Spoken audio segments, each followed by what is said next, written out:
Welcome gents, welcome ladies as well. Today we have another emergency video. This time it's not Friday, but it's still an emergency because on Saturday we have gotten Blizzard dunking on us a couple more sets of talent trees. This time is the Rogue and the Hunter. I am very happy that we have gotten these two classes because I was worried about these type of classes together with Mage and together with Warlock at how they would have looked.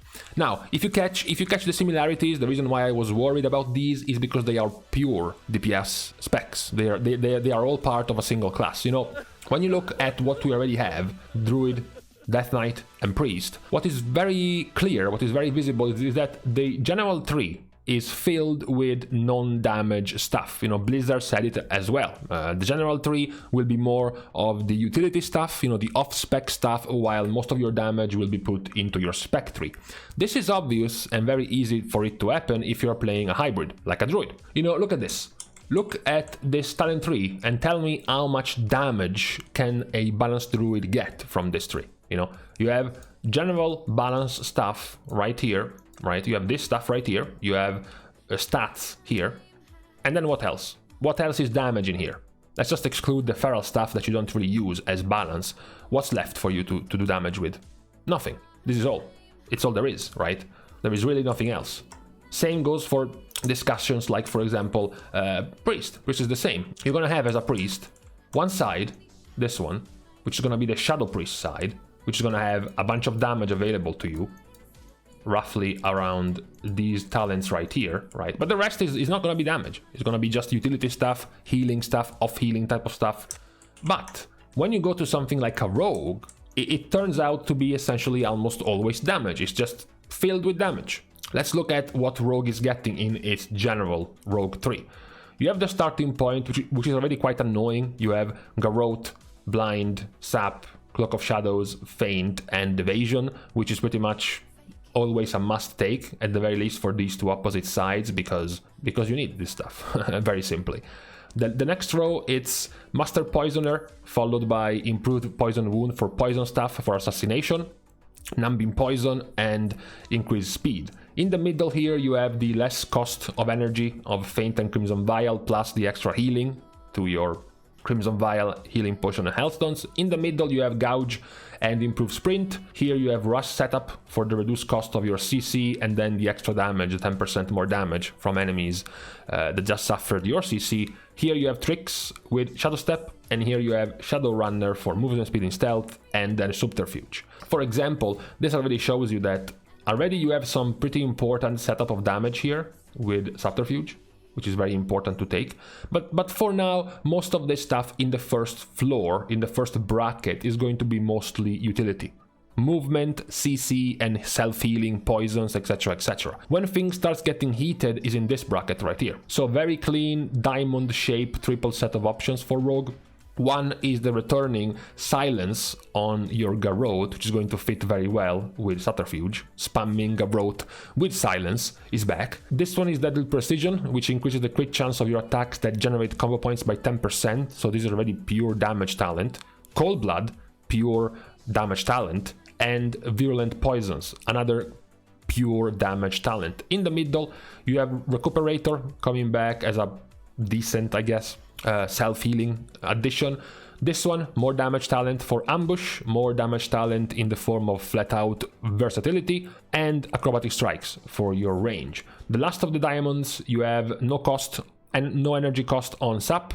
You have 15% reduced cost of your spenders, you have 20% more damage in stealth, and then you have marked for death. So already here, the amount of damage starts ramping up. You have quite a lot of options that are going to give you damage. And then you have the last bracket, which is even worse, because you have Leeching Poison, but then you have Seal Fate and Subtlety. So a classic assassination talent all the way back since like vanilla is still here. In the middle between these two lines, you have Lethality, 3% more crit chance and increased crit strike damage on your combo generators, and Vigor. Now, on the other side, in the middle, you have Alacrity for 10% stuck in haste and Deeper Stratagem. Now you can take both Deeper Stratagem and Vigor at the same time. In the middle, you have Elusiveness, which is not damage, but it is followed by Echoing Reprimand and Resounding Clarity. So Kyrian Covenant ability plus Kyrian Covenant legendary.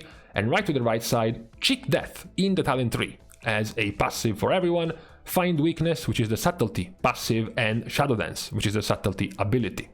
So, as you can see, as we got to the bottom of Rogue, this is damage, damage, damage, damage, damage, damage, damage, damage, damage, damage. This is all damage. Also, damage, damage. Actually, okay, to be fair, this is silence, it's not damage. Damage, damage, damage, damage, damage, damage, damage, damage. So, now this gets a little bit more serious for rogues, because where other specs could just ignore a bunch of stuff, right, and go for the damage they wanted, like Shadow Priest can just go down this side and pretty much take all the damage they want. They're not gonna missing out on too much. If a druid who is balanced can just go down this line and pretty much take all the damage and miss no damage increases, for rogue it's going to be a completely different story, because you will be missing out on a ton of this. You know, you can't go down all these 3 diamonds, which means you have to choose which one of these things you want to miss. And you can't go down all of this. How many are you gonna be able to take, right? It's already a much more problematic question for rogues to be able to fill it out properly without feeling like you are regretful. When it comes to the specific trees, there are some outliers that people have been talking about already, so it's worth going over. Most of this stuff is going to be, of course, returning talents or returning passives for all 3 of the specs. But for example, going in reverse, this one is a very fun one to talk about. Indiscriminate Carnage. Your next Garrote and Rapture will also apply to all enemies within 10 yards of the target, dealing reduced damage beyond 8. This is like insane, because at the very least, regardless of how strong it's gonna turn out to be, you are giving legitimate AOE damage to Assassination, which before they did not have. You know, imagine a decent fat pool. You know, like you just started your Streets key and you pull the 2 packs as soon as you enter the room, the 2 packs together, you use Indiscriminate Carnage and suddenly you have, what, 9 Garrotes and 9 Raptures out at the same time. It's worth going back to this thing right here, Venomous Wounds. You regain 5 energy each time your Garrote, Rapture or Internal Bleeding deal damage to a poison target. You pull them all together, you Fan of Knives to spread your poisons, and suddenly you are ticking for 90 energy every time it ticks, because of all of the bleeds you have out, which gives you a gigantic amount of energy to be able to spam your damage with. You know, it's definitely fun to finally see Assassination have a direct way to choose some powerful AoE options. Of course, it's a 90-second cooldown, perhaps it's not going to be enough to make them too relevant, but now they have a solid AoE choice, when before they didn't even have that to begin with. This one is also a pretty good returning addition. The stacking agility increase, the Azerite trait, the stacking agility increase based on the amount of raptures you have on different targets. Other things, Dragon Tempered Blades is quite fun because we have some returns to some heavier poison application and poison damage. So Dragon Tempered Blades giving you an extra lethal and non-lethal poison to apply to your weapons seems very fun. Dashing Scoundrel, of course, is also back. Envenom also increases the critical strike chance of your poisons by 15%, and their crits generate 1 energy. So now you have even more poisons to apply, and they can still give you even extra energy, which makes it very good in AoE situations. Poison Bomb comes back as a talent as well. In this side, you have Tiny Toxic Blade, which used to be a legendary. I think it's gotten nerfed multiple times by this point. Zoldyck, the Assassination Execute Zoldyck comes back. Other interesting things talking about the Assassination talents, like Sepsis. Sepsis is making it back in a slightly changed fashion, but now it's going to be available not just to Assassination. Funnily enough, Blizzard did not put Sepsis in the general Rogue 3, but they gave Sepsis to Assassination, they gave Sepsis to Outlaw, and they gave Sepsis to Subtlety. That's a pretty weird decision, but still, now you have Sepsis and you have Doomblade, which is another legendary right before Sepsis. What you also have Exsanguinate. So twist your blades, of course, causing your bleed effects on them to bleed out 100% faster. So now you can giga spread your bleeds, and you can also have a pretty significant burst now, because now you do have a massive amount of bleeds on multiple targets to benefit from Exsanguinate. One of the new poisons, of course, now that you can apply multiple ones, you're gonna get new poisons to choose from. One is Amplifying Poison. This is going to give each of your attacks a 30% chance to poison the enemy and dealing some damage and applying amplification for 10 seconds. And Venom can consume up to 15 stacks of amplification to deal 30% increased damage. That's one of the damage poisons you will be able to gain. Another new ability for Assassination is Death Mark. Carve a death mark into enemy, dealing bleed damage over 15 seconds. While marked, your Garrote, Rapture, and Lethal poisons applied to the target are duplicated. That's also very, very cool, with a 2-minute cooldown, so it's a big, thick, single target cooldown, of course, because the death mark will go into a single target enemy. So despite having a pretty powerful AOE cooldown, you also get to choose an extra cooldown right here. Now, this is intended. Blizzard is even pointing it out in their announcement of the rogue talent trees. This is actually replacing Vendetta altogether. So you're not getting this one plus Vendetta, unfortunately, for Assassination rogues. Another interesting thing is that you get something like Improved Garrote, which gives you 50% increased damage and has no cooldown when used from stealth and for 3 seconds after breaking stealth. So obviously, once we go back into the general tree, where you have Subterfuge, where you can use abilities from stealth up to 3 seconds after breaking stealth, it obviously gains a lot of benefit if your Garrote has no cooldown, like you can as an Assassination rogue. There is, however, lastly, one of the more important things to talk about, which we will go over when we talk about Outlaw, this thing right here, Atrophic Poison. This is going to be a non-lethal poison, which will give you 3% less damage done to the enemy you are poisoning. So in many cases, when it comes to raid encounters and to Mythic Plus, you know, as far as you're AoEing in Mythic Plus, you are basically giving the equivalent of Devotion Aura of the Paladin. 3% less damage taken. So this is going to be a raid damage ability, a raid-wide ability.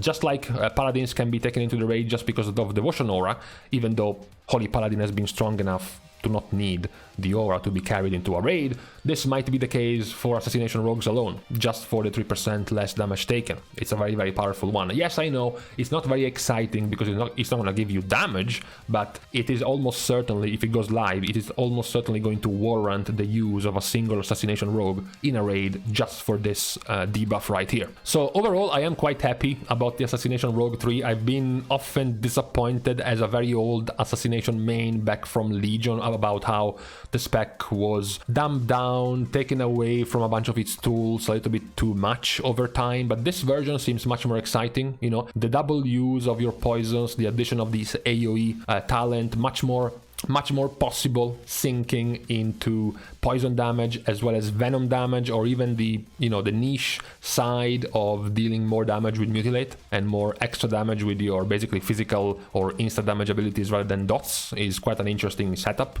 for Assassination. However, what is gonna be making more the rounds when it comes to news is Outlaw, because Outlaw, you know, at the top it has some cool stuff overall, but the real cool stuff for Outlaw okay, let's take this slow. Outlaw takes back Restless Blades, which is the passive that gives them very, very low cooldown to pretty much most of their cooldowns, whether or not they are utility or CC or damage, because they get 1 second back per combo point spent from their finishers to all of these cooldowns. So it makes them very, very low cooldown. What, however, is going to double this power is Restless Crew, reducing the remaining cooldown of a major offensive ability by 0.2 seconds per combo point spent to party members. So not only Restless Blades will work for you, it will now also work to your party members at, of course, reduced effectiveness. Now, making the numbers, making the math about this, if we look at the current Shadowlands Outlaw Rogue, they spend roughly an amount of combo points to their finishers to amount to about a 15-second cooldown to your major cooldown every minute. So if you have 4 members in your party, you are giving them 15-second cooldown reduction to their main cooldown ability every minute for 4 of them. That is what many players will start complaining about because of how toxic this is. You know, you can already start imagining something like, okay, who has the strongest cooldown, who has the most crucial cooldown in Dragonflight? Oh, it's Elemental Shaman? Great. We are not gonna use one Outlaw Rogue and quadruple Elemental Shaman in our raid comp, or perhaps double Outlaw Rogue if this is going to stack with triple Elemental Shaman. Oh, by the way, since we already have this power up and we are already using this passive to the specs that have the strongest cooldowns, guess what goes very well together to give to the spec with the strongest cooldown? That is Power Infusion.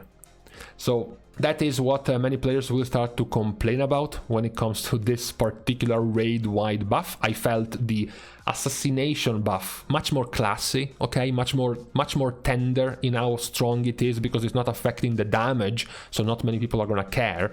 But this one I feel like is gonna create way more problems when it comes to power increase for your specs. As I said, there is some cool stuff in the Outlaw tree, like the 5-minute cooldown, keep it rolling to give you an extra extension of your roll the bones for 30 more seconds. Sepsis, as we mentioned, is also back in the Outlaw Rogue 3. You have another thing, okay, no, you're not getting uncapped as an Outlaw Rogue, but you are getting Blade Flurry strikes 3 additional enemies, and its duration is increased by 3 seconds. So now your Blade Flurry is going to be hitting 8 enemies, your main target plus 7 extra. Okay, fine, you're not technically uncapped, but come on, this is gonna be as good as it gets. Not only that, but there is a further buff. Blade Flurry damage is increased by an additional 3% per missing target below its maximum. So if you only have, for example, 4 targets, you are doing 9% more damage, which is cool. There are also quite a few interesting buffs on spamming, on extra casting and free casting Sinister Strike a ton of times. Like,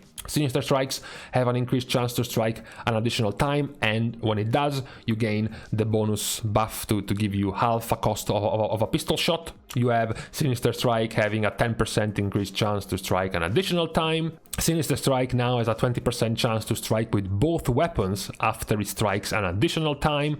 So a bunch of stuff compounding on this. There is also some interesting, again, as we pointed out, some interesting power increases on your ambush, giving you bonuses, giving you powers when you use your ambush. In particular, it's going to be Count the Odds. Ambush and Dispatch have a 20% chance to grant you a Roll the Bones combat enhancement buff you do not already have. So you are more encouraged to make use of your free ambush procs, your free ambush hits, by fishing for some extra dices of your Roll the Bones. Overall, as I said, I think Assassination is more exciting than what Outlaw is getting, but for most people, this is what's going to steal the show and is what is going to draw the most attention when it comes to Outlaw, this thing right here. The loser. The loser of Rogue is going to be Subtlety. Not because it's super weak, not because it's super disappointing, but simply because they don't have a raid buff. So how must you feel as a Subtlety rogue coming into Dragonflight, knowing that Assassination rogues can get a free spot in the raid because they have this thing right here, that Outlaw rogues can get a free spot in the raid because they have this thing right here, and now you have quite a bunch of cool stuff, actually. Very exciting changes and combos to Subtlety. However, there is no raid buff. That is the sad part about raid buffs and party buffs and whatnot, that who does not get them gets hurt even more. Subtlety Rogue does get Sepsis, but is also the first one, and the first one out of all specs that we have seen so far that gets double Covenant ability. Because not only they get Sepsis, but they also get Flagellation. So they have a Covenant ability, and now they have the Flagellation for the Ventir rogues together in the same talent tree. They also get Shadow Mist, which is a new ability. Now, gaining Stealth, Vanish, or Shadow Dance expels Shadow Mist nearby. Walking through Shadow Mist refreshes the cooldown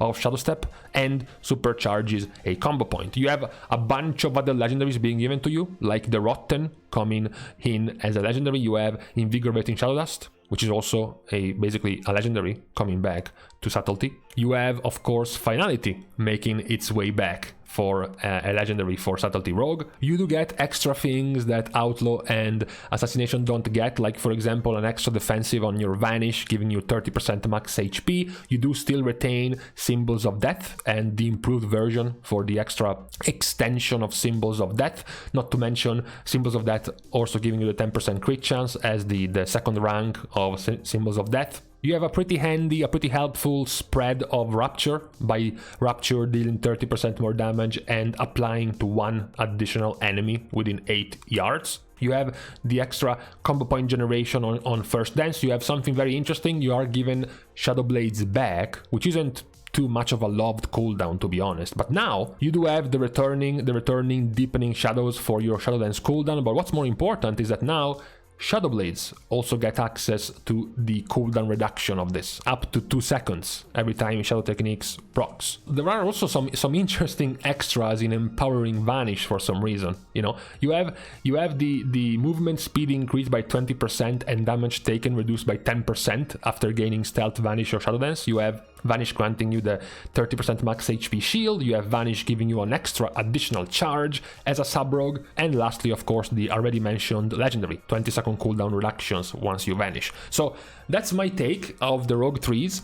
Take number 1. This is gonna be very, very messy for rogues, because the amount of damaging abilities you have is huge. You don't have off specs, you don't have tank specs, you don't have healing specs, you're not a melee and a ranged DPS spec, you are all melees, you all do the same thing, which now means you have a ton of damage talents in the general Rogue 3. Which is going to make it very competitive in where do you want to go. It's not going to be nearly as easy as something like a Balanced Druid just going this way, or something like a Shadow Priest going this way. For Rogue, this is going to be much more complicated. Assassination is pretty interesting. It has a lot of extra help for poison damage, for rapture damage, garrote damage, going back to bleed damage, adding another bleed as an ability. You have Exsanguinate now, much more easy to take without having to lose it simply because it's in a talent row where it has better performing talents. Now it's only a single point right after Improved Garrote, so it's very simple to take. You have a very interesting pick here in Indiscriminate Carnage for your AoE, so it's very exciting. Plus, out of all of this, the double poison application with the Devotion Aura poison effect is gonna make it very, very strong for raid encounters, just because of this raid buff. Outlaw gets a similar thing. You know, they have quite a lot of buffs and increases in things like straight up single target heavy damage with ambush, and with heavy hitting, multi-hitting Sinister Strikes, sort of like Reckoning of Red Paladin, just this constant proccing, double, triple hitting Sinister Strike. They also have some improvements to their AoE thanks to Blade Flurry hitting more targets now, but everything will be overshadowed by this thing right here, if it stays into the game as a very, very powerful raid buff. Subtlety is the opposite direction. They actually have one of the better spreads of damage, passives, and effects. Pretty cool to look at and to see all of the things they can take. However, all of this fun, all of this entertainment is sort of lessened, is sort of leaving you behind a sad aftertaste in your mouth because you have no raid buff to be seen. So how can you stay optimistic about Dragonflight when you see your two brother specs having some very powerful raid or party buffs when you have none? That's gonna be the main take for this set of talents for Rogue. With this being said, I still think it's a pretty good set of talents. I still have my worry about the fairness of the general tree with so many damaging abilities. I feel like it's going to be the same for all of the other pure DPS classes like Hunter, Warlock, and Mage, but we will see. For the moment, I am pretty interested. I'm pretty excited actually about trying out Assassination and how this whole thing works, and Subtlety as well. So for now we can stop here with this first look, this first overview about Rogue coming out. We're gonna be looking at, of course, the other one that just dropped later on tomorrow, I think, when it comes to Hunter and their new talent trees. So we can stop here for today. Of course, thank you guys for watching the video and for helping to grow and support the channel in any way you can, which includes, of course, liking and commenting down below, as well as subscribing to the channel as usual. But also, it's finally time to give some thanks to the already supporting brothers of this channel, of myself. These are my thanks to the already subscribed chads to my Patreon right over here. And also, of course, as a reminder, I am found on Patreon. You can subscribe over at this link, which will give you access to also my Discord channel if you want to have a chat, if you want to talk about what content you would like to see, some feedback about the content you have just seen, etc, etc. And also I am found over at Twitter as well if you want to follow and see some non-smooth brain takes every once in a while. I'm available over there as well. With this being said, thank you guys again for watching. See you guys soon, and in the meantime, I'm gonna say it right here, I am not a fan of these raid buffs and party buffs being introduced. You either give them to everyone and to every spec, or you give them to none. You can't have this type of preferences in between specs. It's just not fair.